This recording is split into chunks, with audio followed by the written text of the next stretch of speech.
बिस्मिल्लाहिर्रहमानिर्रहीम। अस्सलाम वालेकुम नाज़रीन, आप देख रहे हैं प्रोग्राम सिटी एट 10। मैं हूँ आपकी मेज़बान अना यूसुफ। उम्मीद है जी आप ठीक ठाक होंगे। मौजूदा शहर की सूरत हाल, मुसलसल बारिशों का सिलसिला जो कि गुज़िश्ता 2-3 रोज़ से, और उसके बाद जो हम ओवरऑल दरियाए रावी की सूरत हाल ऑब्वियसली आप भी मॉनिटर कर रहे होंगे और आपको हम बताते भी रह रहे हैं कि क्या सूरत हाल चल रही है। ऐसे में कुछ बेहतरी तो अब आना शुरू हुई है, पानी का दबाव कुछ कम होना शुरू है, बट जो दूसरी तरफ हम रवैयों की बात करते हैं वो बहुत ज़्यादा अफसोसनाक है, क्योंकि लोगों ने एक मजमा सा वहाँ पर बना लिया है और रावी को पिकनिक पॉइंट बना लिया है। लड़के दोस्त इकट्ठे होकर जा रहे हैं जी देखने के लिए कि आया वहाँ पर हो क्या रहा है, फिर फैमिलीज़ जा रही हैं और बहुत सारे बच्चों को हम देख रहे हैं कि इर्द गिर्द से इकट्ठे होकर।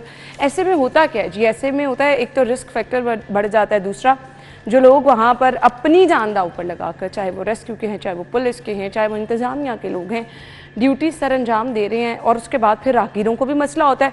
वो लोग जो कि काम के लिए वहाँ से गुजर रहे हैं, फिर जब उनको भी रोका जाएगा तो फिर इशू होगा जी। सो इसलिए ये जो गैर जिम्मेदाराना रवैया ना, इसको कम करना चाहिए, इसको ख़त्म करना चाहिए। एक तो ऑलरेडी परेशानी वाली सूरत हाल है, उस पर लोगों के ये रवैये जो इंतहाई नॉन सीरियस हैं जी। इस चीज़ को समझने को ये सेल्फी पॉइंट नहीं है, यहाँ पर ख़तरा है बहुत सारे लोगों के लिए। आप लोगों ने पहले देखा बहुत सारे लोग परेशान रहे, आसपास जिनके घर थे उनसे जाके पूछें कि ये क्या वाकई ये क्या मजाक वाला कोई इसमें एलिमेंट है। लोग जो हैं वो बेतहाशा परेशान हैं। सो रिक्वेस्ट है जी, उस जगह का रुख ना करें। जो लोग वहाँ काम कर रहे हैं उनके साथ अगर आप गुज़र भी रहे हैं, वहाँ से आपका आना जाना है, वहाँ से ताउन करें। इर्द गिर्द वाली आबादियाँ जो हैं उनके लोगों को चाहिए कि जी वहाँ तमाम इंतज़ामिया के लोगों के साथ, पुलिस के साथ, रेस्क्यू के साथ ताउन करें। बाकी अल्लाह ताला से दुआ है कि अल्लाह ताला खैर रखे और बारिश का ये जो सिलसिला है जी ये बेहतर रहे, किसी को परेशानी ना हो, किसी के लिए जहमत ना बने। शाहिद सिप्रा साहब और इमरान यूनुस ने हमें आज ज्वाइन किया। अस्सलाम वालेकुम। वालेकुम अस्सलाम। शाहिद सिप्रा साहब, आपसे आगाज़ करें, मौसम के हवाले से कुछ कहें। बिस्मिल्लाहिर्रहमानिर्रहीम। मौसम तो अब देखें 3-4 दिन से बहुत बेहतर है, और आज सुबह जो हवाएं तेज़ चल रही हैं उसके बाद वो हब्स वाला जो अंसर है, नहीं अब वो शदीद गर्मी तो काफ़ी देर से जो है उसमें कमी आ गई है। नहीं, हब्स तो था ना, लेकिन अब जब ये 2 दिन के बाद 2-3 दिन से हवाएं चल रही हैं और आज तेज़ हवा थी, इसमें हब्स ख़त्म हुआ है, बेहतर हुआ। चूँकि अंदर बैठ के तो पता चलता नहीं है हब्स, लेकिन बाहर निकले तो हब्स महसूस होता था। नहीं, मैं ये आपकी तो बात नहीं कर रहा, देख के मुस्कुरा रहे हैं तो नहीं, मैं उधर देख के थोड़ी बात करूँगा। आपकी तरफ सफर करते हैं, आपने दफ्तर नहीं पहुँच जाते। आपने सवाल किया है, आप जवाब भी आपको ही देना है। सर जरूर, मैं जवाब लेने के लिए। हब्स अभी भी है लेकिन उस तरह नहीं है। लेकिन अब चूंकि आप देखें ना, वेदर जो चेंज हो रहा है ना, जो तब्दीली उसमें आ रही है वो बड़ी स्पीडी आ रही है। जो अब हम कहते थे कि मौसम गर्मा बड़ी लंबे देर तक चलेगा, अब जो मौसमी हालात लग रहे हैं उससे लग रहा है कि मौसम गर्मा अब जो है ख़त्म होने जा रहा है। मौसम सरमा शायद जल्दी आ जाएगा। तो इस तरह की चीज़ें हो रही हैं। ठीक है, बहुत अच्छा रहा मानसून जो अभी 4 दिन बरसा है, बड़ी रहमत का बरसा है। जो कमिंग स्पेल आ रहे हैं ना मॉनसून के, ये हब्स की शिद्दत थोड़ी कम कर रहे हैं। कुछ हम मौसम में बेहतरी, पॉजिटिव जिसे तब्दीली कहते हैं ना, देखें ना कि बारिश के बाद अच्छा है, मुसलसल बारिश, जब दिन रात बारिश होनी है, हल्की बारिश लगती रहनी है। अब हब्स कब बनता है ज्यादा, जब बारिश रुक जाती है या धूप निकल या कहीं होती है बारिश, कहीं नहीं होती है। तो मतलब अबर आलूद है आपका, बादल छाए रहे, आपका लाहौर शहर जो है वो दिन में भी तारीकी का मंजर पेश करता रहा 2-3 दिन। तो ये चीजें हो के अब आज भी वेदर देखें बड़ा क्लियर वेदर है, लेकिन 2 तारीख तक है एक्सपेक्टेड के बारिशें होंगी। लेकिन अभी तक का मौसम, अभी कल परसों मैं आज भी सुबह बादल काले थे आसमान पर। बच्चों का स्कूल भी ओपन हो गए हैं, तो वो तो बड़ा मजा आया। वही तो कह रही, बच्चे अच्छे वेदर के साथ जो है वेलकम कह रहे हैं अपने स्कूलों को। इमरान यूनुस, अच्छा जी, मौसम के हवाले से बात कर रहे हैं जी। बिल्कुल, आज सुबह जो है वो मैं गया था और आप यकीन जाने कि हर बच्चे के चेहरे पे खुशी थी। अब मैं हैरान था कि नॉर्मली हम चूँकि शायद सिप्रा और मेरे बच्चे एक ही स्कूल में पढ़ते हैं, तो बच्चे बड़े खुश दिखाई दे रहे थे। वो शायद ये भी वजह थी कि बच्चे जो है वो प्रमोट हुए, अगले ग्रेड में गए हैं, इस वजह से उन्हें, और ऊपर से छुट्टियाँ थी। और उसके बाद ये नॉर्मली होता ही है कि जब भी तातीलात ख़त्म हो रही होती हैं या होने के करीब होती हैं, फैमिली जो हैं वो तब बच्चों को कहीं घुमाने लेकर जाती हैं कि चले अलविदा कह रहे हैं छुट्टियों को, तो बच्चों को घुमाने ले चलते हैं। लेकिन इस बार चूँकि कंडीशन ऐसी थी मौसम की, इस वजह से लोग जो हैं वो बाहर नहीं जा पाए। चूँकि KPK और ये सारे नॉर्दर्न एरिया में जो सैलाब वाली सूरत हाल रही, उसके बाद लोग जो है वहाँ नहीं जा पाए। तो बच्चे जो है वो बड़े मुश्ताक थे कि हम स्कूल जाएं, नई क्लास में जाएं और अपने फ्रेंड से मिलें। तो रही बात मौसम की, तो अभी चूँकि आप दोनों के बाद मैं ऑफिस में एंटर हुआ हूँ, तो अभी दोबारा से काले बादल जो है वो बाहर आ गए हैं। तो ये बिल्कुल शायद सिप्रा ने सही कहा कि आज और कल फोरकास्ट है कि बारिश जो है वो होगी। लेकिन बात ये है कि नो डाउट मौसम बहुत अच्छा रहा है, लेकिन ये जिस स्पेल की आप बात कर रहे हैं कि रिसेंटली जो स्पेल था, ये मौसम में तब्दीली तो ला रहा है, लेकिन ये स्पेल ज़्यादा ख़तरनाक रहा है बारिशों के हवाले से। सैलाब की सूरत हाल भी रही, ऊपर से बारिशें भी रही, जिसकी वजह से इमदादी कार्रवाइयाँ जो है बहुत मुतासर हुई। लेकिन बारिश जो है वो आज भी एक्सपेक्टेड है और कल भी एक्सपेक्टेड है। और कल भी बारिश की प्रोटेक्शन है जी। बाकी ये जो मुसलसल रहने वाली बारिश होती है ना, रोड भी स्लिपरी हो जाते हैं, इससे मसाइल ज़्यादा हो जाते हैं। अच्छा जी, क्योंकि अब हम स्कूल्स का जिक्र कर रहे थे तो उसी तरफ पहले आ जाते हैं जी। हमारी ये तीसरी खबर है, 45 स्कूल रिलीफ कैंप के बायस बंद रहेंगे। अच्छा जी, अब ये भी ज़रूरी है, बट स्कूल्स में क्योंकि ऑलरेडी 3 महीने की छुट्टियां रही हैं और उसके बाद से कुछ सरगर्मियां तो मुतासर होंगी। सो ये क्या उन्हीं इलाकों के इर्द गिर्द वाले स्कूल हैं जिनका इंतजार 4 दिन नाल कुछ नहीं होता, केड़ा मार्का मार लेना ना। बात करने का मकसद ये है कि सैलाब मुतासरीन को आपने बिठाना है, उनको क़यामत आम की सहूलतें देनी है। एक बंदा है जिसका घर डूब गया है, जिसका सामान ख़राब हो गया है, वो बेसरो सामानी की हालत में आप बाहर आ गया है, खुले आसमान तले आप उनको बिठा रहे हैं। बच्चे हैं, बूढ़े हैं, नौजवान हैं, ख़वातीन हैं, तो उनको बिठाना एक मुश्किल टास्क है गवर्नमेंट के लिए। तो ऐसे में मेरे ख्याल में ये अगर 1 हफ्ता नहीं 2 हफ्ते भी बंद हो जाए स्कूल्स, कोई मैटर नहीं करता। लेकिन सैकड़ों हज़ारों की तादाद में जो लोग मुतासरीन हैं, उनको अगर अच्छी रहने की जगह मिल जाए, उनको खुराक अच्छी मिल जाए और फिर वो उनकी वापसी अच्छे तरीके से हो जाए, वो ज़्यादा बेहतर, ये बहुत बेहतर है। तो इसलिए मेरे ख्याल में ये स्कूल उन्हीं इलाकों में बंद होंगे जहाँ पर कैंप लगाए गए हैं, और जहाँ पे शादरा और जहाँ जो इफेक्टेड एरिया बंद रोड, जहाँ पर स्कूल्स, जहाँ पर वैसे भी उन्होंने देखें डिस्ट्रिक्ट गवर्नमेंट को सारे गवर्नमेंट ने इख्तियारात दे दिए। अगर वो किसी स्कूल को बंद करना चाह रहे हैं, किसी कॉलेज यूनिवर्सिटी को खोलना चाह रहे हैं, बंद करना चाह रहे हैं, ये सारे इख्तियारात उन्होंने डिस्ट्रिक्ट गवर्नमेंट को दिए हैं। क्यों? तो इस सारे मामला जो सैलाबी सूरत हाल बनी हुई है, इसको आपकी डिस्ट्रिक्ट गवर्नमेंट मॉनिटर करे। जी बिल्कुल। अगर वो उनके है कि उनको स्कूल चाहिए आपके मुतासरीन के लिए, तो वो स्कूल ले लेंगे, उनको अगर नहीं चाहिए तो वो स्कूल ओपन कर देंगे। ये सारी चीज़ें मेरे ख्याल में ये सूरत हाल को देखते हुए मौजूदा इसमें तब्दीली लेकर आते रहे। देखिए, रावी बेल्ट के साथ मुल्हिका जो इलाके हैं, वहाँ के ये स्कूल हैं जिनको महकमा स्कूल एजुकेशन ने बंद करने के अहकामात जो हैं वो जारी किए थे, और ये 1 हफ्ता जो है वो बंद रहने वाले हैं। और उसकी सबसे बड़ी वजह ये है कि उन इलाकों के जो फैक्ट्रीज़ हैं उनको शिफ्ट किया गया करीबी स्कूलों में, और वहाँ पर जिस तरह शायद सिप्रा साहब ने कहा है कि वहाँ पर उनके क़यामत आम की सहूलियात जो हैं वो फराम की जा रही हैं, जो कि ना सिर्फ सरकार की जानिब से बल्कि मुखय्यर हज़रात की जानिब से भी वो भी आगे पेश हैं। तो उन एरियाज़ में ये स्कूल जो हैं वो बंद हैं 1 हफ्ते के लिए। इसके साथ साथ अगर कॉलेजेस यूनिवर्सिटी के हवाले से बात की जाए, वहाँ पर भी तालीमी सरगर्मियाँ जो हैं वो 1 हफ्ते के लिए बंद की गई हैं, ओरिएंटेशन चल रही हैं। लेकिन यूनिवर्सिटीज़ और कॉलेजेस जो कि दूर दराज भी हैं उन अफेक्टेड एरिया से, उनको बंद इसलिए किया गया है क्योंकि इन कॉलेजेस यूनिवर्सिटी में जो बच्चे पढ़ते हैं वो दूसरे सूबों से भी आते हैं, दूसरे शहरों से भी आते हैं, और इन एरिया से भी आते हैं जो अफेक्ट हुए हैं सैलाब से। तो इस वजह से कि बच्चों का तालीमी हर्ज ना हो, क्लासेस को जो है वो रोका गया सिर्फ 1 हफ्ते के लिए।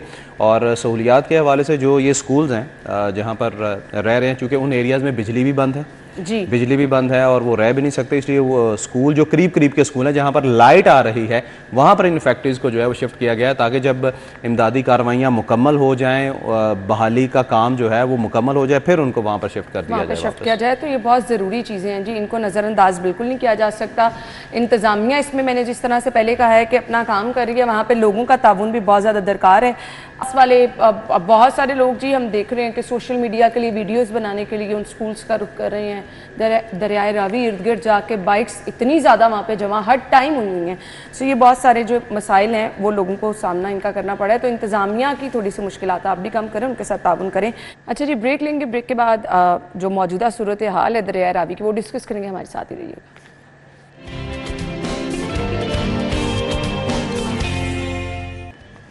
Welcome back. और रावी की ताज़ा तरीन सूरत हाल ये कि पानी का दबाव अब कम होने लगा है, मुतासरा सोसाइटियों की हालत भी अब कुछ बेहतर होने लगी है, बट यहाँ पर मुसलसल कार्रवाइयाँ, मॉनिटरिंग अभी भी चल रही है और चलती रहेगी। इंतज़ामिया अपना काम कर रही है। ये तो नहीं भूलना चाहिए ना, बारिशें भी मुसलसल साथ साथ हो रही हैं। इमरान यूनुस साहब देखें जी, बिल्कुल रावी में जो पानी है वो अब कम हो रहा है, और जिस तरह आपने बात की कि जो मुतासरा इलाके थे जिनमें प्राइवेट हाउसिंग सोसाइटीज़ भी हैं, इलीगल सोसाइटीज़ भी कुछ हैं, इलीगल घर जो बने हुए हैं, और जो करीबी एरियाज़ थे उनसे भी पानी का निकास जो है वो हो रहा है। और मैं चूँकि ये 3-4 दिन उन्हीं इलाकों में रहा तो नुकसान तो बहुत ज़्यादा हुआ है। नुकसान मैंने खुद अपनी आंखों से वो घर देखे हैं, लाइक फ़र्रुखाबाद में, जो कि बाबू साबू का इलाका है। अच्छा। बाबू साबू से रावी जो है वो तकरीबन 2.5 से 3 किलोमीटर दूर है, और वहाँ पर जो घर थे वो एक एक मंजिल जो है वो उसमें पानी में डूबे हुए थे। मैंने वो भी देखा है। मैंने वहाँ लोगों को इंतज़ार करते हुए देखा है कि उनको कश्तियों के ज़रिए जो है निकाला गया है, रेस्क्यू किया गया है। तो सूरत हाल जो है वो बहुत ज़्यादा ख़राब रही है इस सैलाब में। जानी नुकसान भी हुआ है, माली नुकसान भी हुआ है, मवेशी भी लोगों के मरे हैं, कारोबार भी तबाह हुए हैं, फसलें भी तबाह हुई हैं। ये कह लें हम कि ठीक है, इसको हम कुदरती आफत तो ज़रूर कहेंगे, लेकिन जैसे कि हम हमेशा बात करते हैं कि बाज़ औक़ात कुदरती आफत को हम खुद दावत देते हैं कि आओ, और उसकी सोशल मीडिया पे कई मिसालें जो हैं वो चलती रही हैं। लेकिन मैं यहाँ ये कहना चाहूँगा कि जिस तरह PDMA ने ये कहा है कि नेक्स्ट ईयर इससे ज़्यादा बारिशें होंगी और इससे ज़्यादा सैलाब आएगा। तो मैं अब बस देखना ये ना कि अब नेक्स्ट क्या तैयारी होती है, और अभी से अल्लाह माफ़ करे कोई तैयारी ऐसी ना हो कि जैसे 2011 में भी हम देख रहे थे यही सूरत हाल थी, 2022 में भी देख रहे थे यही सूरत हाल थी, 2025 में भी हम देख रहे हैं कि वही सूरत हाल है। लोग वैसे ही पिस रहे हैं, लोग वैसे ही, उनका कारोबार, हर चीज़ तबाह हो रही है। ठीक है, तो यहाँ पर पहली बात तो ये है कि हमें, जिस तरह मैंने लास्ट वीक भी कहा था, ये सैलाब आने से पहले, पंजाब में दाखिल होने से पहले, मैंने यहाँ प्रोग्राम में बैठे एक बात कही थी कि 2 मुल्क, हमारा हमसाया मुल्क जो है, 2 मुल्क एक साथ आज़ाद हुए, उसने 42 डैम बना लिए, हमने 2 बनाए। जज्बा हमारा चाहे उनसे बहुत ऊपर है, बहुत ऊपर है, लेकिन जज्बे से जो है वो तरक्कियाँ नहीं होती। ठीक है, माशी तौर पर भी मुल्क को जो है और इस्तेहकाम जो है वो होना चाहिए। डैम्स की अशद ज़रूरत है। चलें, डैम अगर नहीं है तो ये जो सैलाबी पानी होता है या बारिशी पानी होता है, इससे अवाम को बचाने के लिए भी कुछ इकदाम जो है वो किए जाने चाहिए। अच्छा, हम वापस आते हैं। अभी रावी पे मौजूद हैं जी ताहिर, हमारा वेट कर रहे हैं। ताहिर, मौजूदा सूरत हाल बताइएगा, क्या है इस टाइम दरियाए रावी की? अच्छा जी, ताहिर की तरफ हम चलेंगे। कुछ तकनीकी वजूहात की वजह से ताहिर से रब्ता हमारा मुनक़ता हो रहा है, तो जैसे ही, बट खुशाइन चीज़ ये है, जैसा कि अभी तक ताहिर ने हमें सिचुएशन बताई है कि ना तो मजीद कोई पानी का रेला आने की है, और मौजूदा सूरत हाल के मुताबिक पानी का दबाव जो है वो कम ही हो रहा है। शायद सिपरा साहब देखिए, ये तो अच्छे शगुन है कि रावी, लेकिन रावी को बहना चाहिए, रावी को एक नाले की शक्ल नहीं इख्तियार कर जाना चाहिए। देखिए लाहौर, बट ये वाला तो सिचुएशन हमने बहुत दफा कहा है कि रावी को अपनी असल हालत में, बट ये वाला जो अब हुआ तो पानी के साथ ही है ना, बेशक। तो वो अगर यहाँ वो लाहौर की खूबसूरती बढ़ाएगा, वो सारी चीज़ें देखें ना। आप इतने दिन पानी रहा है वहाँ पे, आपको लेफ्ट राइट पे आप इन्वायरमेंट देखें, सारी चीज़ें देखें, तबाही जो हुई है उस पर अफसोस किया जा सकता है। उसके क्या मामलात हैं, किस तरह हुई है, ये सारा सैलाब में ये भी तबाही हुई है। हम इन खानदानों के साथ भी खड़े होते हैं, लेकिन सैलाब लाहौरियों ने नहीं देखा। सैलाब जो देखते हैं ना हर साल, मैं आपको बताता हूँ, सैलाब हर साल देखते हैं जंग वाले, चिन्योट वाले, मुल्तान के अतराफ वाले, ये लोग सैलाब हर साल देखते हैं। चलें, वो वाली सिचुएशन में आपसे जानती हूँ, मुझे दोबारा ताहिर की तरफ जाना है, वो वेट कर रहे हैं जी। ताहिर, सो अगर सूरत हाल में बेहतरी आई है तो मुझे ये बताइए कि इंतज़ामिया, रेस्क्यू, अभी तमाम लोग अलर्ट हैं, तमाम लोग वहाँ पे मौजूद हैं? ऐसा तो नहीं कि अब थोड़ी सी ऑपरेशन में भी रिलैक्सेशन देखी जा रही है? जी, चूंकि पानी काफ़ी हद तक कम हो गया है, तो इस मुकाम पर, नया रावी पुल के मुकाम पर, जो किसी भी हंगामी सूरत हाल से निपटने के लिए जो यहाँ पे अमला होता था, उसमें थोड़ी सी हम उनके चेहरों पे इत्मीनान भी देख रहे हैं और रिलैक्सेशन भी देख रहे हैं। और चूंकि इसलिए कि अब यहाँ पे ऐसी कुछ सूरत हाल नहीं है। अब जो इन्होंने, इनकी जो बड़ा चैलेंज है वो यही कि रावी के बेड में जो आबादियाँ थी, जो आस पास थी, जो हाउसिंग सोसाइटीज थी, वो जो मुतासर हुई हैं, वहाँ पे अब इनका सबसे ज़्यादा ज़्यादा अब ध्यान जाहिर है वही होगा और वही सबसे बड़ा चैलेंज भी होगा, चूँकि 5 तहसीलों के 28 मौज़ाजात ऐसे हैं जो इससे मुकम्मल या जुज़वी तौर पर रावी से मुतासिर हुए लाहौर में, और उनसे 26,000 लोग ऐसे हैं जिनका वहाँ से इनखला किया गया है, और उनमें से 26 में से 22,000 लोग तो ऐसे हैं जिनका करीबी किसी शहर में या लाहौर के अंदर ही अपने किसी अजीज़ो कारब के पास चलेंगे, लेकिन 4,000 लोग उसमें ज़ाहिर है ऐसे भी थे जिनका अजीज़ो कारब नहीं है, अगर हैं तो वो भी पानी से मुतासिर। तो वो ऐसे लोग हैं ये जिन्हें अब रिलीफ कैंप्स में, जो कि स्कूलों के अंदर रिलीफ कैंप कायम किए गए, 18 ऐसे शहर के अंदर इन लोगों को वहाँ ठहराया गया है। वहाँ उनके लिए अलबत्ता खाने पीने और रिहाइश की ज़ाहिर है वहाँ पे इंतजाम तो है, लेकिन अपना घर अपना ही होता है, और उनके अपने घर चूंकि अभी पानी वहाँ पे आहिस्ता आहिस्ता उतर रहा है, और सबसे बड़ा अब ठीक है परेशानी तो। अच्छा, दूसरी तरफ वो लोग जिन्होंने रावी को सेल्फी पॉइंट बनाया हुआ था, अभी भी ऐसे लोग आ रहे हैं?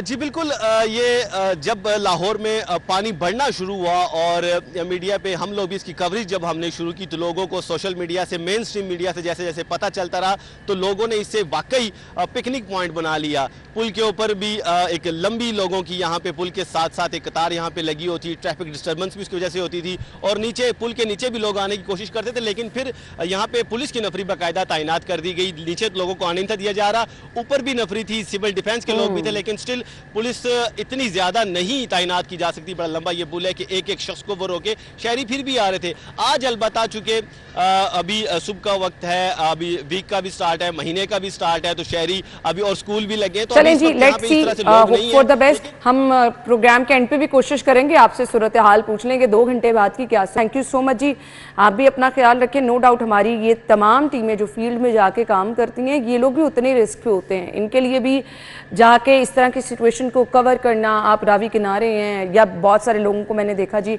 आप बोट में बैठ के तमाम सूरत हाल से अपडेट कर रहे हैं, तो इनके लिए भी ये सिचुएशन संभालना बड़ा चैलेंजिंग हो जाता है। आपने अपने हवास कायम रख के स्क्रीन पे भी आना है, सो मुश्किल तो होता है ना शायद से। देखिए बिल्कुल ठीक होता है। आप जो साफ़ी है ना, जो खास तौर पे रिपोर्टर्स और कैमरा मैन है, वो देखें जहाँ से लोग भाग रहे होते हैं जिस आफत से, हम लोग वहाँ जा रहे होते हैं, नो डाउट, नो मतलब डाउट, वो उसके अगेंस्ट जा रहे होते हैं, तो वहाँ से जाके उसको रिपोर्ट करना, फिर आप देखें ना, इंसान है ना, अपने आप पे फिर काबू रखना और स्क्रीन पे आगे लोगों को बताना। अगर स्क्रीन पे आ गई आप उसको, आप पे खौफ तारी है, ये सारी आप अपने चेहरे ताहिर कितना माशाल्लाह रिलैक्स लग रहे थे, तो वो सारी चीजें इसको देखते हुए मेरे ख्याल में ये बड़ा मुश्किल होता है, लेकिन जाहिर है एक जिम्मेदारी है उसका, आपको लाखों लोगों तक एक चीज पहुंचानी है, उसमें आपको अहम किरदार अदा करना है। फ्राइडे को मैं फरखाबाद जहाँ सैलाब आया, जहाँ मैंने बताया कि एक मंजिल जो है पानी खड़ा था, वहाँ पर मैंने एक एज लाइव किया 12 बजे के लिए। अच्छा, उस वक्त मैंने कपड़े कुछ और पहने हुए थे। अच्छा, 3 बजे मैंने एज लाइव किया, 3 बजे मैंने एज लाइव किया, मैंने कुछ और कपड़े पहने हुए थे, और सोशल मीडिया पे मुझे तनकीद का निशाना ये बनाया गया कि एक तरफ तो सैलाब आया और ये साहब जो है कपड़े बदल बदल के एज लाइव दे रहे हैं। और आप यकीन जाने उसकी वजह क्या थी कि मैंने 12 बजे का एज लाइव किया, उसके बाद मैं आगे फैमिलीज को देखने गया रेस्क्यू ऑपरेशन के साथ। आप यकीन जाने कि उस पानी में रेस्क्यू एहलकार, सिविल डिफेंस वाले और मैं, हम खुद इतने पानी में गिर गए। हम खुशी से नहीं गए, हम गिर गए उस पानी में, और अल्लाह का शुक्र है कि तमाम वो साथ के साथ हम लोग जो हैं, अल्लाह ताला की मेहरबानी थी कि हम लोग बच गए, क्योंकि आगे वो सारी गहरी फसलें थी और उसकी मिट्टी भी ऐसी होती है भाई को ज्यादा कि दब जाते हैं, तो अल्लाह का शुक्र है कि बचत हो गई। और फिर हम बाहर निकले, गाड़ी में कुछ और कपड़े थे जो मैंने पहने, तो मतलब सूरत हाल इस किस्म नहीं जी, ये बिल्कुल आसान काम नहीं होता। सो आप कह रहे थे कि सैलाब नहीं देखा। देखे ये सोशल मीडिया का सैलाब लाहौरियों ने देखा है, अगर आप लोगों ने सैलाब देखना है तो ये आप चनाब का देखें, जेहलम का देखें, हेड त्रीमू जो इस वक्त, और उसके बाद जो हमारे जहाँ पे दोनों दरिया मिल रहे हैं, फिर सतलुज कसूर में बिखरा हुआ है, उसको देखें। ये मैं वही कह रहा हूँ, ये नुकसान अपनी जगह पे, वो लोग एक दफ़ा दोबारा आबादकारी होती है। बहुत सारे ऐसे सैकड़ों मौजाजात हैं जहाँ से अब 4-5 दिन हो गए मुसलसल 3 से 4 फीट पानी गुजर रहा है वहां से, वो फसलें तबाह कर रहा है। आपका एक ही फसल बचेगी, आपकी गन्ने की फसल, उसके बाकी सारे आपका चारा खराब हो जाएगा, आपका दान जो है चीनी। मैं देखें, अगर लोग क्या करते हैं, मैं उनकी ये जो हमारे उस साइड पे, मैं चूंकि मेरा इलाका है, वो लोग जो हैं इसको बर्दाश्त कर लेते हैं, 4 फीट 3 फीट तक पानी बहता रहे वो बर्दाश्त कर जाते हैं। अगर यही पानी 5-6 फुट पे चला जाए और कमांद की फसल को अगर वो घेर ले, वो अगर उसको डबो दे, तो उनके लिए वो ज़्यादा नुकसान का बायस बन सकता है। इसलिए आप सैकड़ों की तादाद में मौजा जार डूब गए हैं, और अभी जो सुन रहे हैं कि अभी एक और रेला आ रहा है और चनाब में वो करेगा हिट, वो हमारे लिए बहुत ज़्यादा नुकसानदेह होगा। बांध तोड़े, सारा कुछ किया। इसलिए मेरे ख्याल में हम सैलाब पे बात करते हैं, इसके बाद आफ्टर शॉक्स जो हैं, आफ्टर इफेक्ट्स आप देखिएगा ना अद्वियात मिलनी है आपको, ना उस तरह स्कूल में बच्चे जा सकेंगे, ना आपकी शाहराएं उस तरह बचेंगी, ना आपके रूरल एरियाज में सड़कें जो आपको जाने का रास्ते हैं वो मिलेंगे उस तरह, ना नहरी निजाम आपका उस तरह रहा, ना ट्यूबवेल्स उस तरह रहे, मामूल की जिंदगी तबाह हो गया, बिजली का निजाम तबाह हो गया। ये सारी चीजें देखने के बाद हम लोग यहाँ बैठ के बड़े आराम से बात कर रहे थे। बिल्कुल। जिनके जानवर आपने देखे ना बहते हुए, जी बिल्कुल, 6 से 7 लाख की एक भैंस है, एक गाय 3.5 से 4 लाख की है।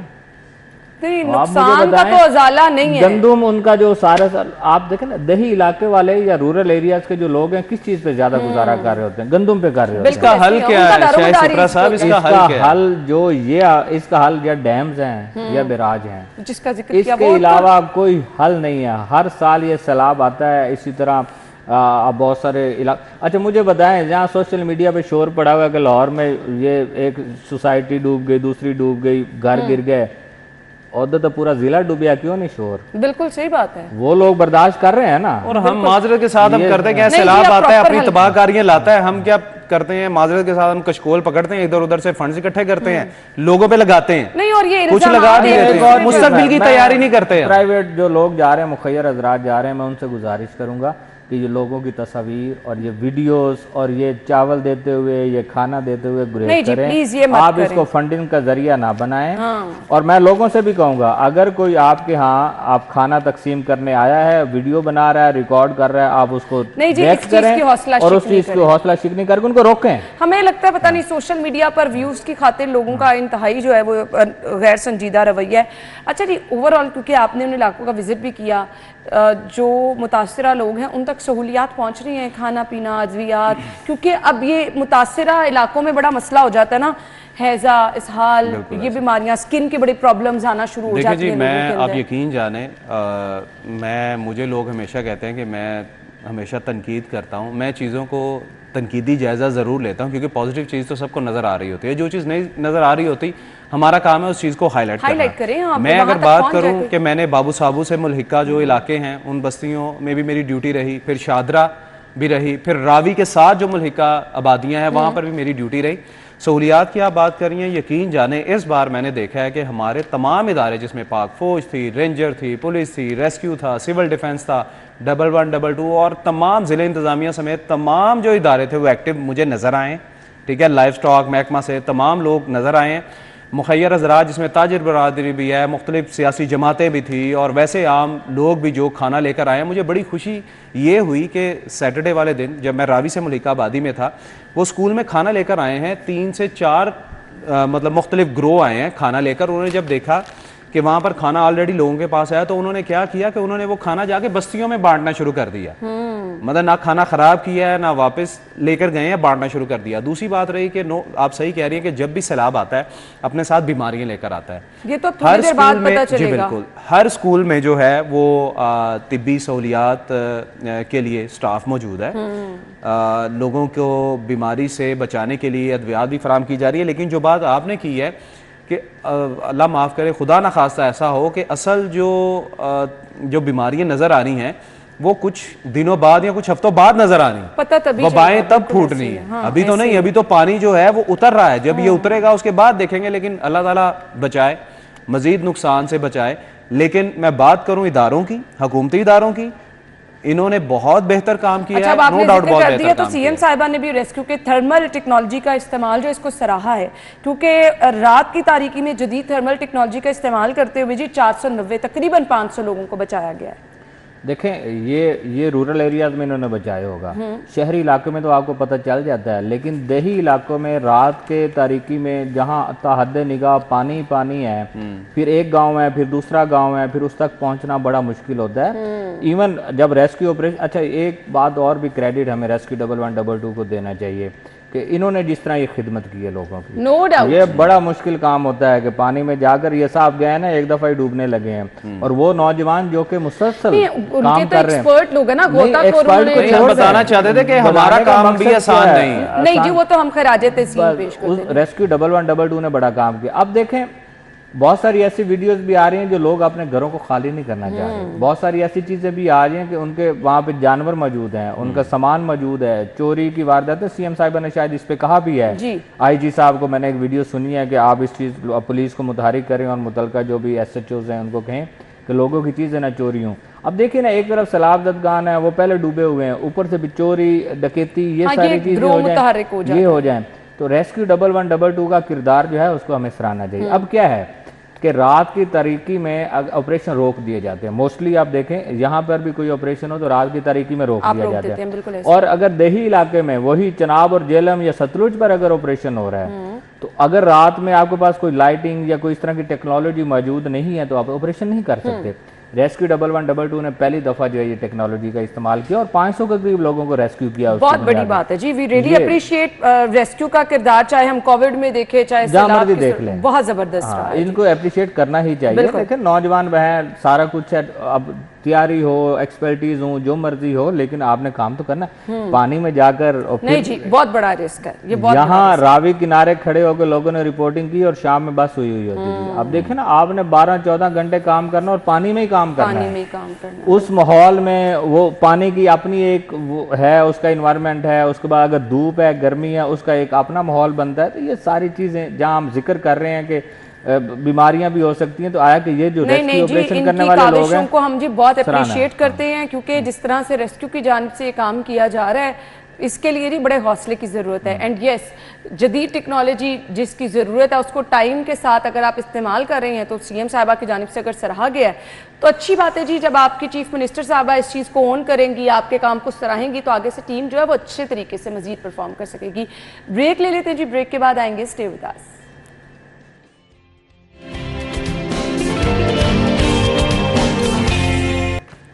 Welcome back once again. और अच्छी बात है कि फाइनली ये काम भी कर ही लिया है। वॉल्ड सिटी अथॉरिटी ने 86 इमारतें खाली करा ली हैं, खस्ताल इमारतों का जामे सर्वे किया गया है।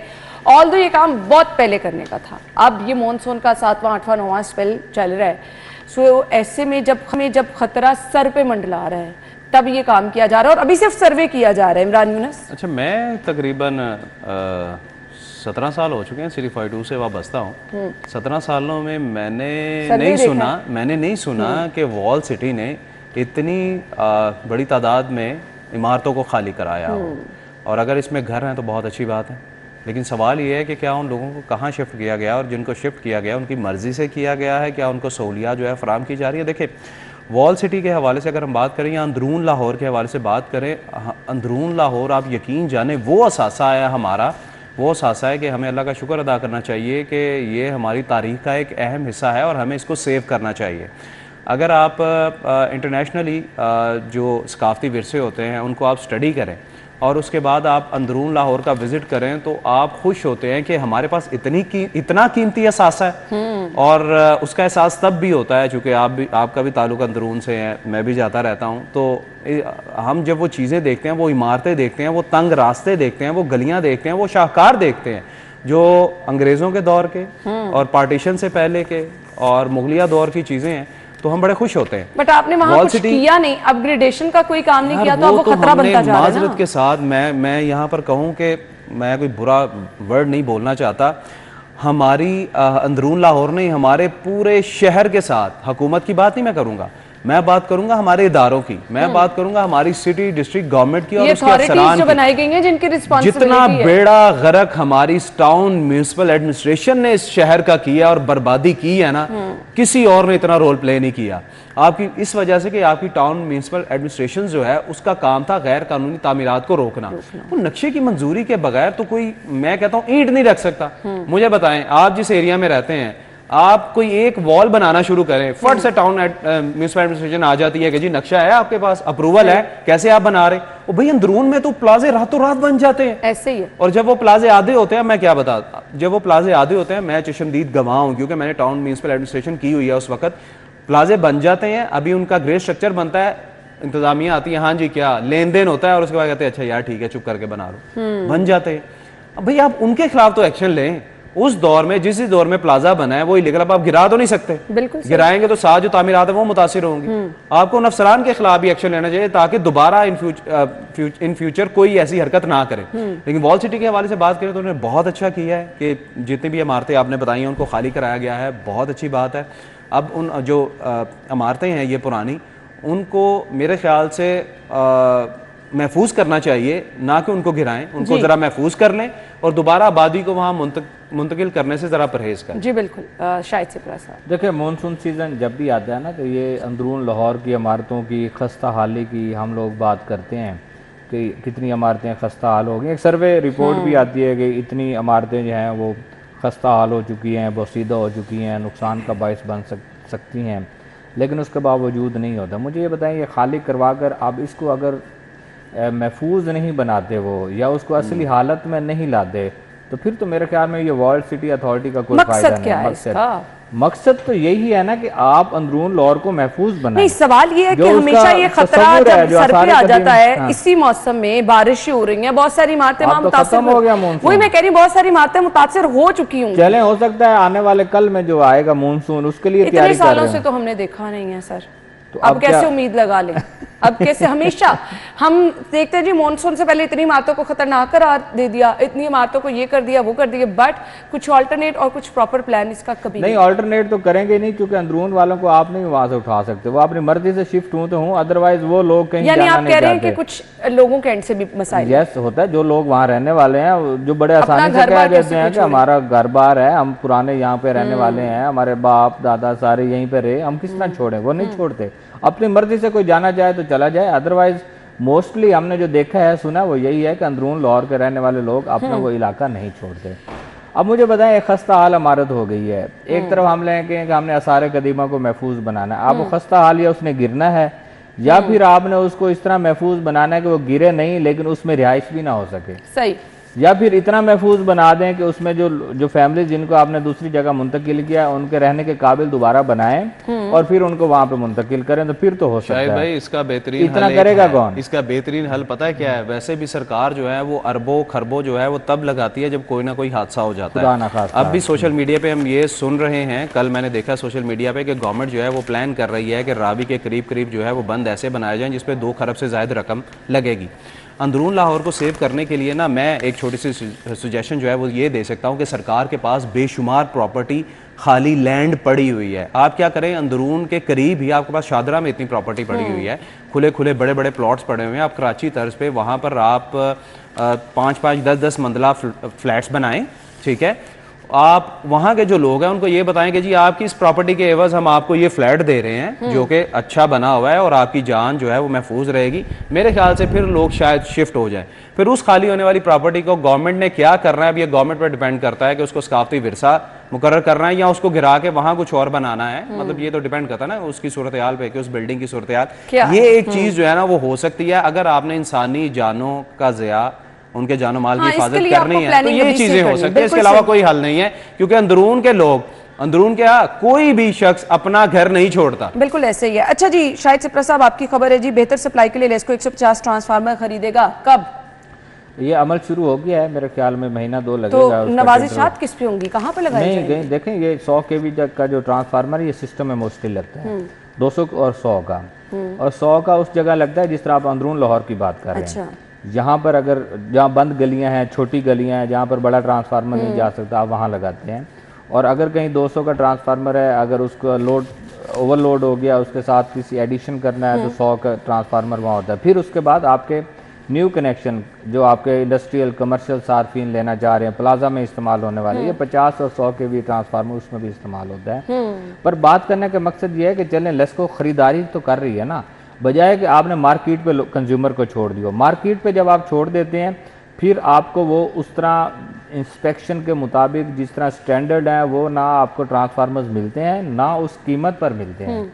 आपने एनओसी एक कंज्यूमर को दिया, उसको कहें कि जाएं आप स्टैंडर्ड जाके ट्रांसफार्मर खरीदें, तो वो बेचने वाले की मर्जी है सही, तो कितने का बेचे और किस तरह वो बेचे। तो इसलिए मेरे ख्याल में सिस्टम अपग्रेडेशन और कंज्यूमर्स को फैसिलिटेट करने के लिए हर साल 3.5 लाख कंज्यूमर्स को आपने बिजली भी तो देनी नहीं। अब ये देखें ना कि यहाँ पर अगर कंज्यूमर को फैसिलिटेट करना है तो उसकी जेबों से ज्यादा पैसे फिर ना निकलवाए जाएं। नहीं, किस तरह निकलवा रहे हैं? अब जिन लोगों ने ये ट्रांसफार्मर लगवाने, ऐसा तो नहीं फिर सिफारिशात की बुनियाद पर? नहीं, वो एक स्टैंडर्ड रेट है, उसकी लिस्ट होती है, हर महीने लेस को जारी करती है, उस पर आपके स्टोर चार्जेस हैं और हर महीने वो लिस्ट इंश्योर कराया जाता है कि हर महीने लिस्ट आती है और वो आपके उस लिस्ट के मुताबिक उसके डिमांड नोटिस जारी होते हैं। चलें जी, अच्छी बात है कि टाइमली जो है ये काम भी किया जा रहा है ताकि कंज्यूमर जो है उसको मुश्किलात ना हो। जी बहुत बहुत शुक्रिया। हम ब्रेक के बाद आपको ज्वाइन करते हैं।